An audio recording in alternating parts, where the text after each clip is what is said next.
आवाज चढवायचा नाही आमच्या समोर. त्यापेक्षा तुझ्या बहिणीला सांभाळ. Out out.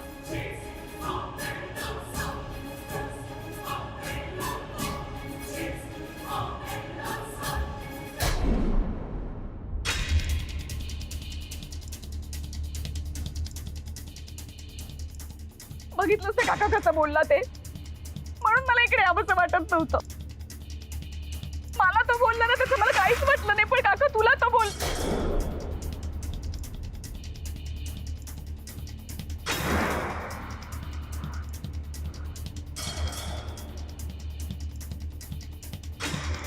साक्षी, आपल्याला वाईट वाटलं म्हणून आपण रडू तरी शकतोय, पण विक्रमशी भांडण झाल्यापासून आपल्या समोर कधी न रडणाऱ्या देवयानीला काय वाटत असेल?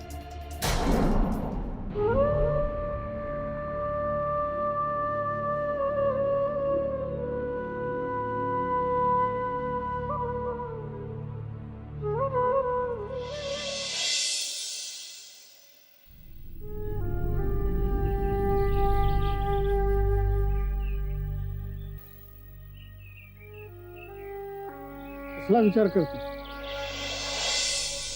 असंच असंच तुझा चेहराच सांगतोय तू कुठल्या तरी गंभीर विषयात अडकली आहेस म्हणून. नाही म्हणजे मला सांगायचं तर सांग, नाही तर असं काय दादू, तुम्हाला नाही सांगणार तर कोणाला सांगणार? दादू, आज घरातले सगळेच माझ्या विरोधात आहेत. माझ्या निर्णयामुळे आई सुद्धा चिडली. नाराज आहे. माझी देऊ तर चुकीचा निर्णय घेऊन कधीच कोणाला दुखावणार नाही, आणि तिच्या आईला तर नाहीच नाही. हो ना दादू? हो देव, तुझ्या वागण्याबद्दल मला खात्री आहे. म्हणूनच दादू, आज तुमच्या देऊला तुमच्या आधाराची खूप गरज आहे. दादू, घरच्यांना फक्त तुम्हीच सांगू शकता की मी घेतलेला निर्णय बरोबर आहे. आता विक्रम चुकीचा वागला, त्यात माझा काय दोष आहे? म्हणूनच मी ठरवलंय, लग्न करीन तर फक्त विक्रमशी. आजही माझं विक्रमवर मनापासून प्रेम.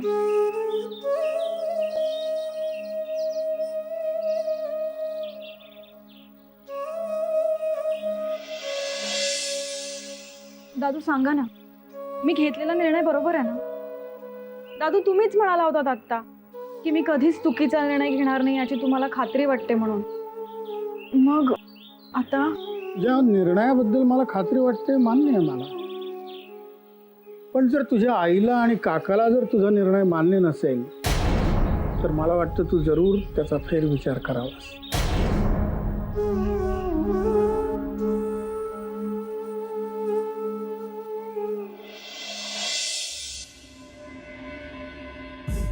आम्हाला विचाराल तर या समध्याचा फायदा उठवला पाहिजे.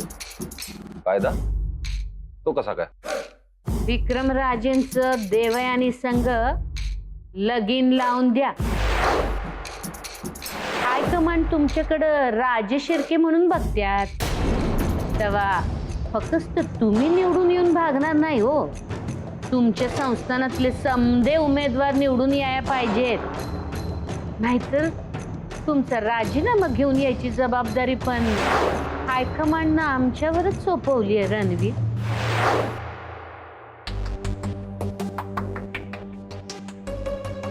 भैया साहेब, तुम्ही बोलवलं होतं आम्हाला? हो, काय झालं? कसला विचार करताय? आपण राजे होत या गोष्टीचा विचार करतो, आणि या राजपाट टिकवण्यासाठी अजून काय काय करावं लागणार आहे कुणास ठाऊक. भैया साहेब, आपण राजे आहोत आणि यापुढे असेच राहणार होते, यात एवढा विचार काय करताय? इथेच चुकताय तुम्ही आदित्य. आजकालच्या जगात सत्तेची गणितं बदलली आहेत. आपण फक्त नामधारी राजे आहोत. या लोकशाहीत ज्याच्या हाती सत्ता तो राजा. पण ही सत्ता मिळवण्यासाठी खूप कष्ट करावे लागतात, खूप त्याग करावे लागतात. तळागाळातल्या लोकांना हाताशी घ्यावं लागतं, तेव्हा कुठे मतांचं दान पदरात पडतं. भैयासाहेब, हे सांगण्यासाठी तुम्ही आम्हाला इथे बोलवलंय. हो, कारण राजकारणात तुम्हीच आमचे आधारात राजे. प्रश्न नात्याचा असो, बिझनेसचा असो किंवा पॉलिटिकल करिअरचा असो, वारसदार म्हणून आम्ही तुमच्याच खांद्यावर हात ठेवत आलो. पण आता आमच्याच अस्तित्वाचा प्रश्न निर्माण झालाय राजे. काय झालं भैयासाहेब? आदित्य राजे, आज आम्ही राजे शिर्के म्हणून निवडणुकीला उभे राहणार आहोत. आमच्या समोर कोणी सामान्य उमेदवार सुद्धा असू शकेल. भैयासाहेब, त्याला गुंडाळून ठेवायला आपल्याला कितीसा वेळ लागणार? तुम्ही त्याला गुंडाळून ठेवाल हो, पण सामान्य मतदाराचं काय? त्यांना तो उमेदवार आपल्यापेक्षा जवळचा वाटला तर? आणि उद्या अनफॉर्च्युनेटली जर आपण हरलो तर आपली केवढी नाचक्की होईल. आमची काय मदत लागणार आहे भैयासाहेब? तुमच्याच मदतीवर आमचं पुढचं भवितव्य अवलंबून आहे. या. दादू, आजवर तुमच्या मनाला जे पटेल तेच निर्णय तुम्ही घेत आला. मग दादू, आज मीही तेच करते. ठीक आहे, स्वतःच्या मनाला पटेल तेच करावं आणि ते प्रामाणिकपणे करावं. हो ना हा. दादू, माझा ना माझ्या प्रेमावर पूर्ण विश्वास आहे. म्हणूनच मला खात्री आहे एक ना एक दिवस माझं प्रेम नक्की यशस्वी होईल. देव, तुला वाटते तितकंही सगळं सोपं नाहीये. मुळात तुझा विश्वासच चुकीचा आहे. तू अजूनही विक्रमला पुरतं ओळखलेलंच नाहीयेस. तुझ्या स्वप्नातला विक्रम आणि सत्यातला विक्रम यात जमीन आसमानाचा फरक आहे देव. तू ज्या विक्रमवर प्रेम केलंस किंवा करतेस त्या विक्रमचं काळीज दगडाचं आहे. त्या दगडाला पाझर फुटणं अशक्य आहे.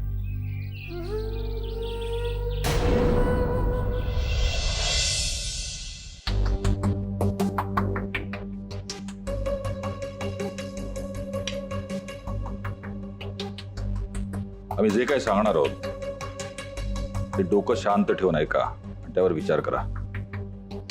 मध्यंतरीच्या काळात तुम्ही देवयानी बरोबर जे काही वागलात त्यामुळे राजे शिर्केंची प्रतिमा लोकांमध्ये मलिन झालेली आहे. क्या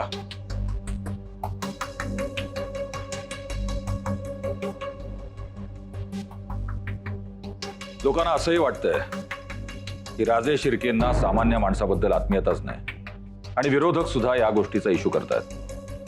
तेव्हा राजे शिर्केंच्या भवितव्याच्या दृष्टीने विचार करता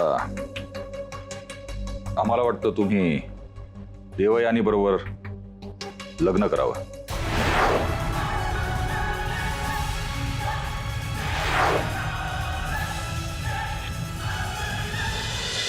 देव, अजूनही वेळ गेलेली नाहीये. जागी हो. विक्रमादित्यचं तुझ्यावर प्रेम नाहीये. काका, देव, तू आता तुझ्यावर प्रेम कसं करेल? हे बघ, मी बोललेलं तुला कदाचित आवडत नसेलही, पण तुला या सगळ्यातून बाहेर काढण्यासाठीच मी हे सगळं करतो. देव, विक्रम हे तुझ्यासाठी फक्त एक मृगजळ आहे. काका, मला माहिती आहे तुला माझी काळजी वाटते म्हणून तू हे सगळं बोलतोयस, पण माझा विश्वास आहे माझ्या प्रेमावर. मी विक्रमला बदली. आणि काका, प्रामाणिकपणे केलेले प्रयत्न नक्की यशस्वी होतात. हवं तर दादूंना विचार. हो की नाही दादू? हो, प्रेमानं सारं काही जिंकता येतं.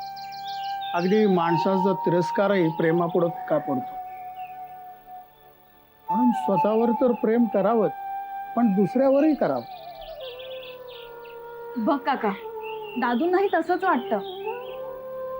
काका, तू उगाच काळजी करतोस. खरंच सगळं नीट होईल. ठीक आहे, तुला जसं वाटतंय तसंच होऊ दे.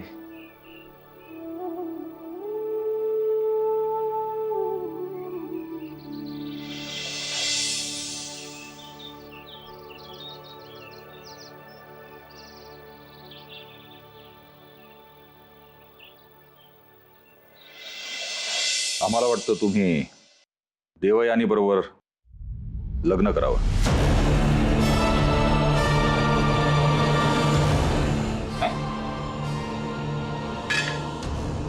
साहेब, काय बोलताय तुम्ही? आम्ही देवयानी बरोबर लग्न करायचं? मी असा विचारही कसा करू शकता?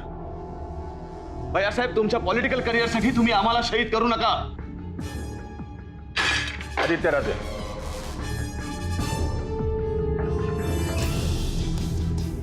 आम्ही पुन्हा हात जोडून विनंती करतो.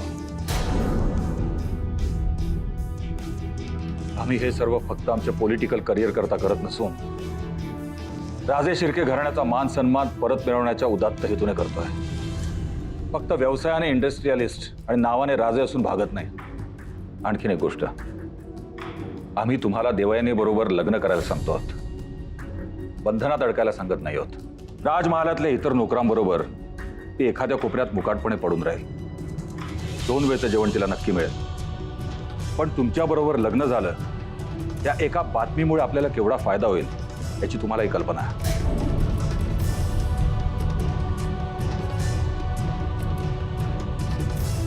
आम्हाला खात्री आहे आदित्य राजे, तुमच्या भैयासाहेबांच्या विनंतीला मान देऊन तुम्ही या लग्नाला नक्कीच नकार देणार नाही.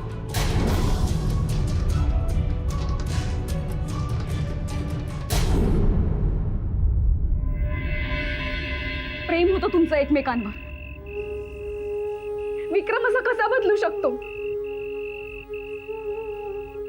साक्षी, काळ बदलतो, परिस्थिती बदलते, तशीच माणसंही बदलतात.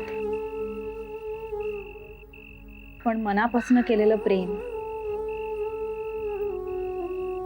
ते बदलतं नाही ना.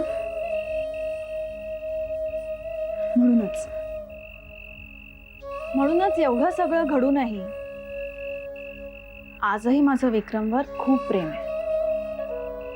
आणि मला खात्री आहे एक दिवस त्याला त्याच्या चुकीची जाणीव नक्की होईल. वेळ लागले का तुला? देव ग, ज्या माणसाने फक्त तुझा बदला घेण्यासाठी म्हणून तुझ्यावर प्रेम केलं, ज्याला प्रेम या शब्दाचा अर्थ सुद्धा माहित नाहीये, ज्याने तुझ्यावर ही वेळ आणलीये, त्याच्यावर आजही तुझं प्रेम आहे. तुझं वेडेपणा करशील असं मला खरंच वाटलं नव्हतं. सगळ्यांसारखं तुलाही वाटतं ना मी वेडी झाली? नाही साक्षी, मी आज जे बोलते ना तेच होणार आहे. बघ तू, फक्त योग्य वेळ येण्याची वाट पाहिजे.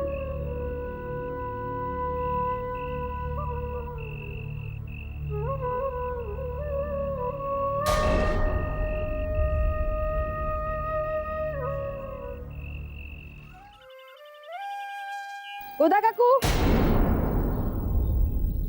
काय कशा आहात? कुठे बाहेर निघालात का? नाही, मी आपलं सहज विचारलं. तू आणि सहज विचारे ना, नाही काहीतरी नक्की हेतू आहे त्याच्या मागे. म्हणजे दिसतेच एवढी साधी नाही आहेस तू, काहीतरी काळं मनात आहे. तू बॉम्बस्फोट करायचा तर करून टाक एकदा. अहो, मी बिचारी काय बॉम्बस्फोट करणार? बॉम्बस्फोट केलाय त्या विक्रमादित्यने, तुमच्या जावयाने. देऊ काही बोलली नाही तुम्हाला? कमाल आहे. कशाबद्दल?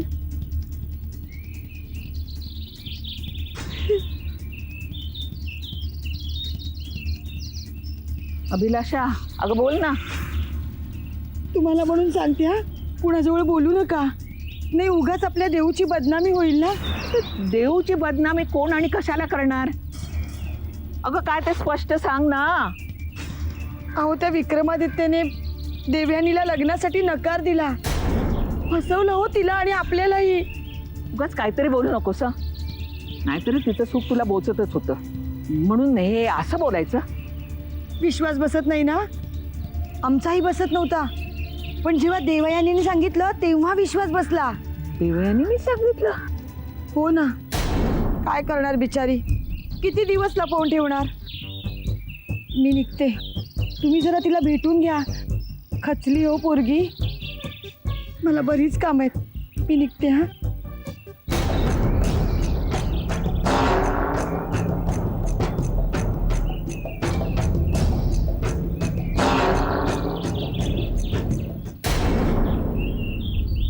हा बोल. विक्रम, अरे आपल्यात जे घडलं ते श्रावणीला सांगायची काय गरज होती? आम्ही केलेला तुझा अपमान तू घरी कसा सांगणार?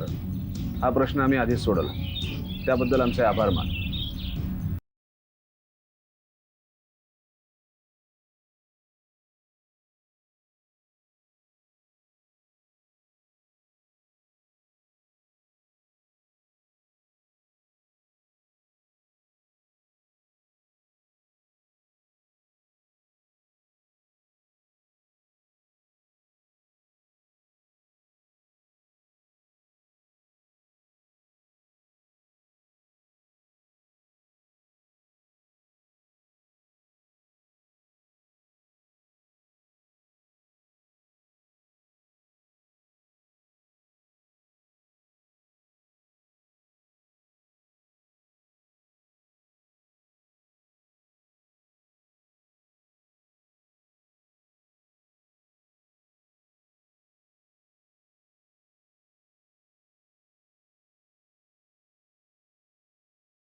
प्रियदर्शनी, हो प्रियदर्शनी,